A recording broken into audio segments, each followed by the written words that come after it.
Shalom, saudara yang dikasihi Tuhan, salam jumpa dalam program Tuhan adalah Gembalaku. Saudara-saudara, apakah sudah pernah menyaksikan ataupun melihat sesuatu yang menakjubkan? Atau pernah lihat surga, saudara? Ya, saudara, saya pernah. Pada tahun 1989, saya diberikan kesempatan untuk mengikuti sebuah rombongan ke Amerika, berkunjung ke Wheaton College di Illinois, Amerika Serikat, sebuah sekolah teologi yang saya kira cukup terkenal. Kemudian kami diajak masuk ke dalam dalam ruangan, dalam sebuah aula, dan kami ditunjukkan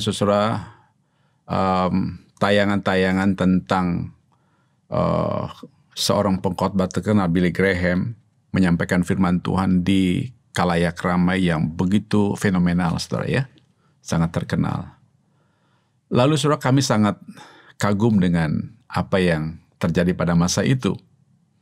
Dan setelah itu saudara, kami diajak masuk ke satu lorong dan dikatakan itu adalah perjalanan pelayanan Yesus. Nah, kemudian saudara, sampai di satu tempat kami dibawa ke suatu ruangan, sebuah panggung yang tergantung di angkasa. Nah, saudara-saudara, tentu dengan pemandangan yang unik sekali, pemandangan ada beberapa awan yang simetris dan ya cukup aneh, saudara, tidak biasa. Kita lihat ke atas, lepas pandang, kita lihat ke bawah juga lepas pandang, saudara. Sisi kiri kanan juga, saudara, sesuatu gambaran tentang surga. Karena memang waktu yang meng-guide kita itu menjelaskan kepada kita ini adalah gambar surga ataupun suatu deskripsi tentang surga, saudara. Nah, saudara, kami pada waktu itu betul-betul decak kagum melihat deskripsi tentang bagaimana surga itu, saudara ya. Nah, itu hanya gambaran yang dibuat oleh manusia, hanya permainan letak kaca dan sebagainya. Bisa saudara bayangkan surga yang sesungguhnya itu pasti jauh lebih indah, jauh lebih menakjubkan daripada apa yang manusia bisa lakukan, saudara. Nah, saudara, satu kali murid-murid Yesus itu pernah merasakan kagum dan bahagia ketika mereka melihat keindahan, kemuliaan bersama Yesus. Untuk itu mari kita baca Markus pasal 9 ayat 1 sampai 13. Demikian firman Tuhan. Katanya lagi kepada mereka, "Aku berkata kepadamu, sesungguhnya di antara orang yang hadir di sini, ada yang tidak akan mati sebelum mereka melihat bahwa kerajaan Allah telah datang dengan kuasa." 6 hari kemudian Yesus membawa Petrus, Yakobus, dan Yohanes dan bersama-sama dengan mereka, ia naik ke sebuah gunung yang tinggi. Di situ mereka sendirian saja. Lalu Yesus berubah rupa di depan mata mereka, dan pakaiannya sangat putih berkilat-kilat. Tidak ada seorang pun di dunia ini yang dapat mengelantang pakaian seperti itu. Maka nampaklah kepada mereka Elia bersama dengan Musa, keduanya sedang berbicara dengan Yesus. Kata Petrus kepada Yesus, "Rabi, betapa bahagianya kami berada di tempat ini. Baiklah kami dirikan 3 kemah, 1 untuk engkau, 1 untuk Musa, dan 1 untuk Elia." Ia berkata demikian sebab tidak tahu apa yang harus dikatakannya karena mereka sangat ketakutan. Maka datanglah awan menaungi mereka dan dari dalam awan itu terdengar suara, "Inilah anak yang kukasihi, dengarkanlah dia." Dan sekonyong-konyong waktu mereka memandang sekeliling mereka, mereka tidak melihat seorang pun lagi bersama mereka kecuali Yesus seorang diri. Pada waktu mereka turun dari gunung itu, Yesus berpesan kepada mereka supaya mereka jangan menceritakan kepada seorang pun apa yang telah mereka lihat itu, sebelum Anak Manusia bangkit dari antara orang mati. Mereka memegang pesan tadi sambil mempersoalkan di antara mereka apa yang dimaksud dengan bangkit dari antara orang mati. Lalu mereka bertanya kepadanya, "Mengapa ahli-ahli Taurat berkata bahwa Elia harus datang dahulu?" Jawab Yesus, "Memang Elia akan datang dahulu dan memulihkan segala sesuatu. Hanya bagaimanakah dengan yang ada tertulis mengenai anak manusia? Bahwa ia akan banyak menderita dan akan dihinakan. Tetapi aku berkata kepadamu, memang Elia sudah datang, dan orang memperlakukan dia menurut kehendak mereka, sesuai dengan yang ada tertulis tentang dia. Saudara, kalau kita melihat secara sekilas, judul perikop daripada bagian ini adalah Yesus dimuliakan di atas gunung. Saudara, inilah yang disebut dengan transfigurasi. Apa artinya transfigurasi? Artinya adalah yaitu perubahan bentuk Yesus berubah rupa di depan mata Petrus, Yakobus, dan Yohanes.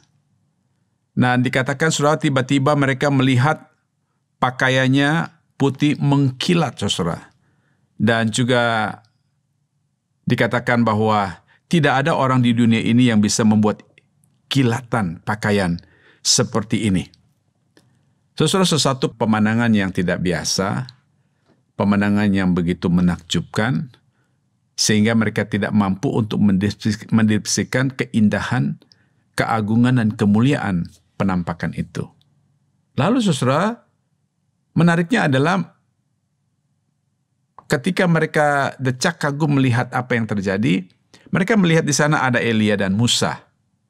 Ya, mereka berbicara-bicara dengan Yesus.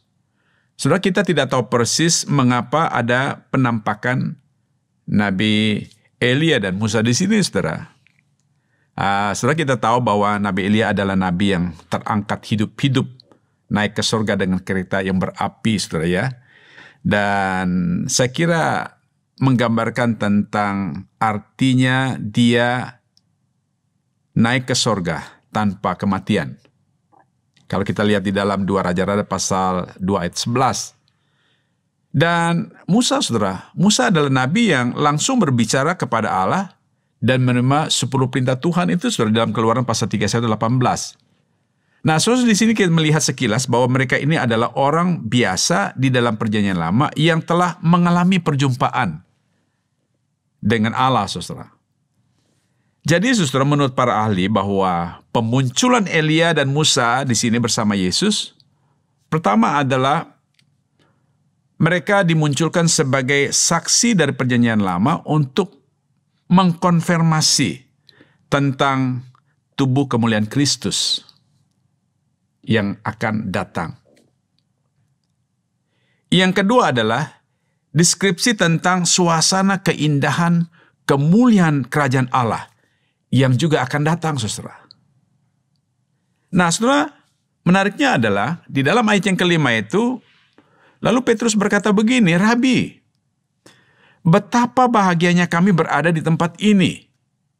Baiklah kami mendirikan 3 kemah, 1 untuk engkau, 1 untuk Elia, dan 1 untuk Musa. Menarik sekali di sini adalah dikatakan betapa bahagianya kami ada di tempat ini. Saudara, mereka bahagia bukan karena mereka ada di gunung yang tinggi. Mereka bahagia bukan karena di gunung itu sepi. No, tapi mereka bahagia karena mereka melihat kemuliaan, keagungan yang terjadi. Mereka bahagia karena mereka ada bersama-sama dengan Yesus yang adalah Tuhan itu, saudara. Nah, saudara-saudara dikasih di dalam Tuhan, kita melihat gambaran di sini adalah gambaran yang tidak pernah ada sebelum peristiwa ini terjadi. Dan tidak pernah mereka menemukan kebahagiaan di tempat yang lain sebelum di tempat di mana mereka bersama-sama dengan Yesus. Saudara, kisah ini sangat menakjubkan, saudara ya, karena ini merupakan pengalaman pribadi seseorang bersama Yesus dan melihat kemuliaan keagungan penampakan yang mereka lihat. Dan saya kira, saudara, hal yang paling kita inginkan dalam hidup ini adalah menikmati yang namanya kebahagiaan. Itu sebabnya semua orang, saudara, siapapun dia, engkau dan saya, kita bergerut, kita bergulat dalam dunia ini mencari sesuatu yang dapat mendatangkan kebahagiaan bagi kita. Saudara, selama kita ada di dunia, kita tidak pernah mendapatkan kebahagiaan yang sejati.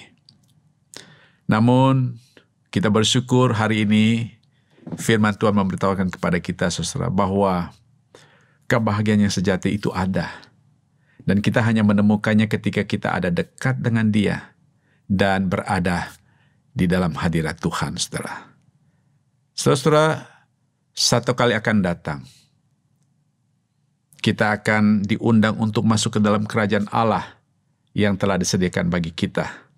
Kita akan kagum melihat kemuliaan Kristus itu secara langsung. Dan di saat itu kita pun akan merasakan kebahagiaan yang tiada taranya. Kebahagiaan yang sungguh-sungguh, saudara. Dan itulah kerinduan yang selama ini kita nantikan, kita harapkan di dalam hidup kita. Kerinduan kita yang terus-menerus, yaitu ingin selalu berada dekat dengan Dia dan menikmati keindahan kemuliaan Kristus selama-lamanya.